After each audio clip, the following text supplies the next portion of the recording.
All right, welcome to episode 5. We're going to continue on contrast and seeing how we can use contrast to better our compositions, storytelling, and just overall artwork. And here's some different ones. We're just going to do a quick walkthrough of why these things are successful and why they work.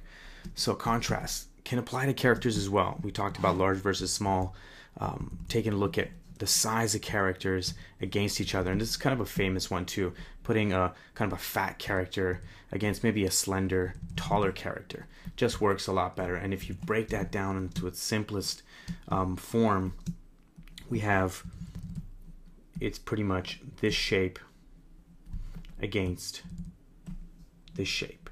So again, playing those shapes off each other creates more of an interest and just more pleasing to look at. Not to mention the personalities involved in the goofier king and then the little bit more serious stern king. That's from Sleeping Beauty. Great movie. I would study this, rent it, buy it, stream it. I don't know if it's on Netflix or anything, but freeze frame it and do some studies on this and try to find contrast wherever you can. It's full of contrasts. Here's another example of using it in character work by Marcello Vignali. Again, using this bigger, fatter bear against the smaller elk, deer, whatever it may be. But big shape against now a smaller, slender shape, where we saw a taller against fat. Now we're getting the fat taller versus the skinnier shorter. Some art by Corey Loftus for the movie Zootopia. Awesome artist. Check out his work.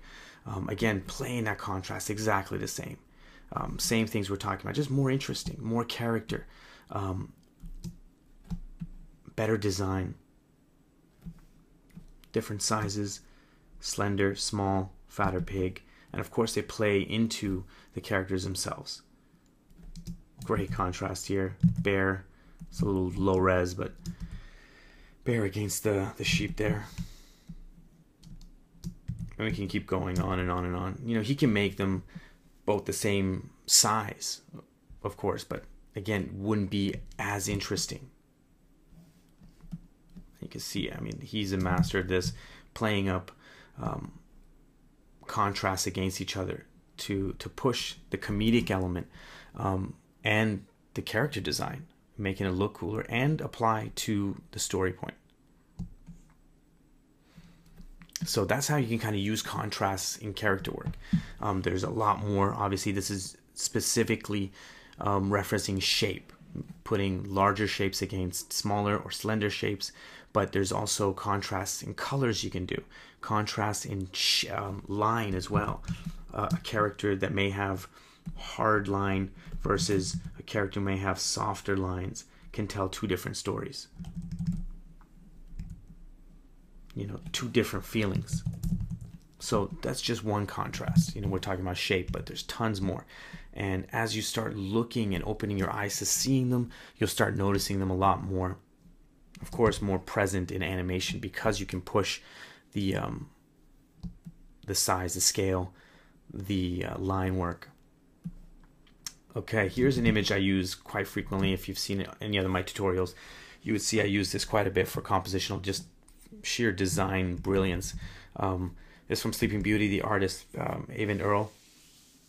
If you haven't seen his work, check it out. Brilliant artist as well. But taking a look at how we can use contrast and shape, and we talked about it again.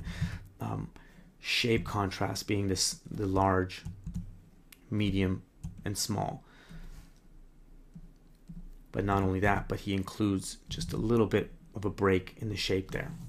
But you can easily, do the same size, and we'll probably see that in less intelligent design work out there. But organizing all this information in a forest can be pretty mundane if you don't design it to be beautiful. And here is a perfect example of how you can group objects together and play with contrast to make it look appealing and beautiful.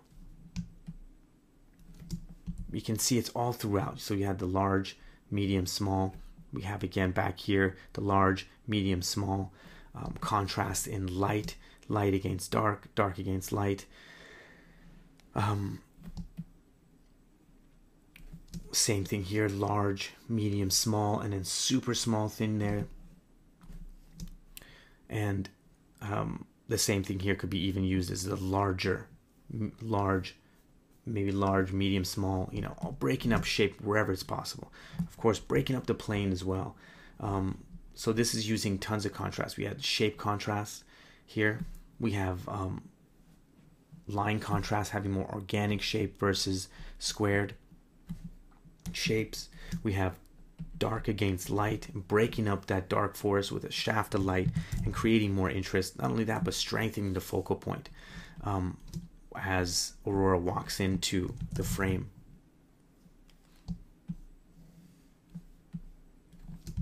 A beautiful painting for Bambi. I'm not sure who the artist is who painted this particular backdrop, but this is starting to play against the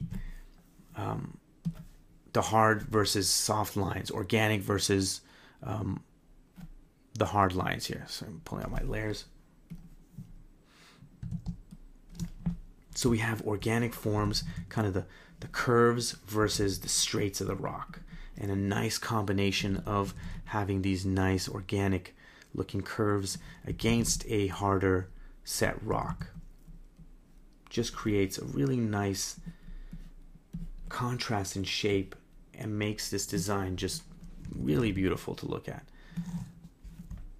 So you can see all these beautiful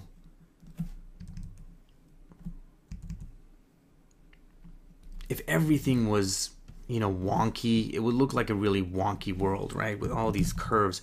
And you kind of see it in like those Tim Burton movies where, you know, everything has got the swirl and everything is, and it's kind of cool. And if you do that everywhere and you don't have a contrast where you have some hard edges, it's going to just look, to me, just, you know, for my taste and probably a lot of other people, just really boring to look at. Not really anything to contrast and make these beautiful shapes stand out even more, and to be able to appreciate this organic form if you don't have those straights.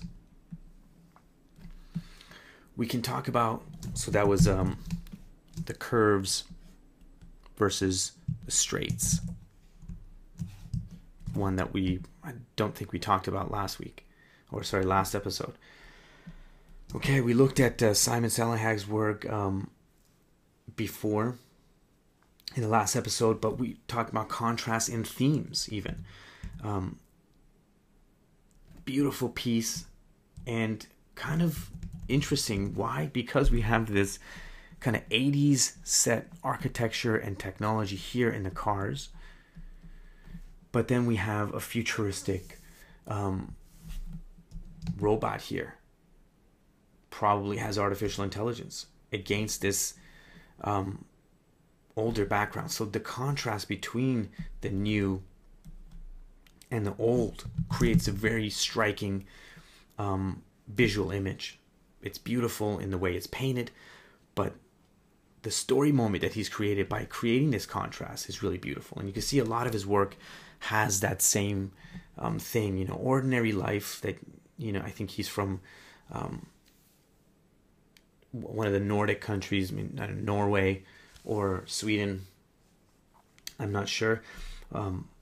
But, you know, these are ordinary things he sees in real life while he's walking around, maybe not 80s, but the time of day, the cold, the snow, the trees, the lighting, and then he sets it against, creates a story by just putting this futuristic robot in there and creating a nice theme from something that could have been pretty ordinary. And now you're wondering, what is this story about? You know, it creates emotion and makes you think, which is great.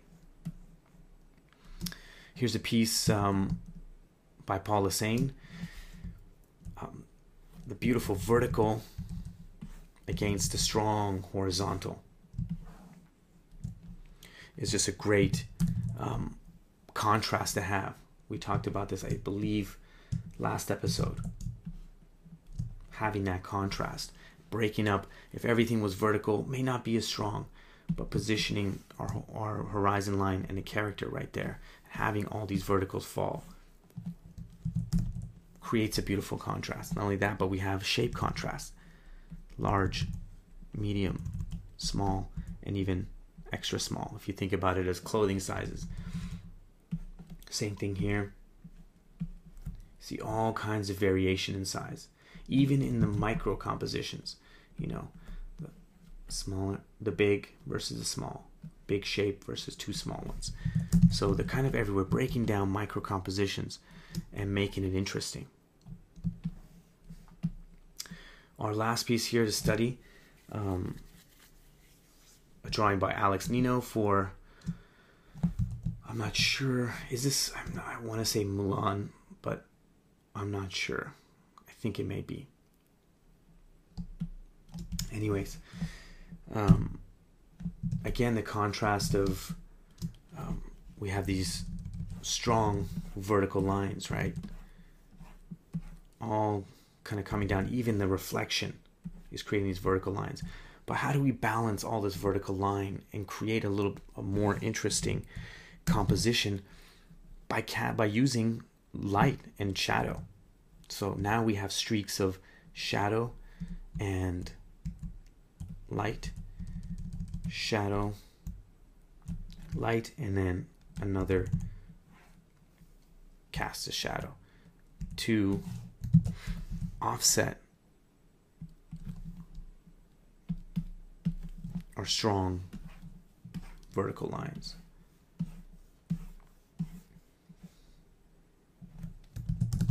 So we can use even light to cast shadows. This is one thing that I see a lot of my students before that used to do, that they don't use the environment and the light in their compositions. You know, we're designing a world. There's stuff behind what we're seeing. Have it interact with stuff off screen. You know, there might be more rocks here casting shadows on the strong light.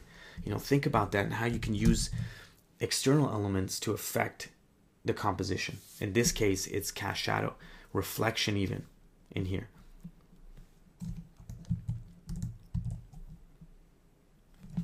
And not only do we have the vertical versus horizontal contrast, but we also have rounded contrast. Round versus hard straights, which makes for a beautiful drawing. This guy's a ridiculous artist. His drawings are phenomenal. You should definitely check it out. All these guys are pretty much masters of what they do. We lost Corey Loftus here, and it's important to only study the masters. Great artist. And look for some of the things that we talked about. Look for contrast. Try to find out why, you know, all the things that we've talked about, whether it's composition, you're going to find it all here, you know, breaking it up into threes when we talked about the 3 spot, breaking that 3 down. Balance of shapes on both sides. This is balance and creating strong focal points on both sides.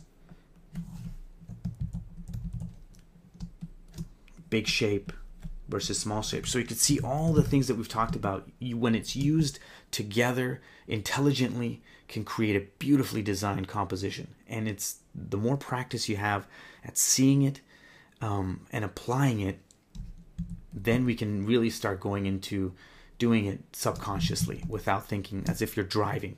You know, you can be thinking about daydreaming and still be able to drive your car. And that's the point you want to get to. You want to practice to a point where this becomes subliminal and you're just doing it without thinking. Every time you're doing composition of a forest, you're thinking about, okay, I put down a large, well, then I'm going to balance it with a medium and maybe a smaller one. And if, you know what, why not break it up with another shape just to give that extra contrast, that extra interesting element that we'll talk about, adding visual appeal to your compositions in another episode. All right, take a look at some of these artists, movies, and study, do quick studies of them, and I'll see you next week.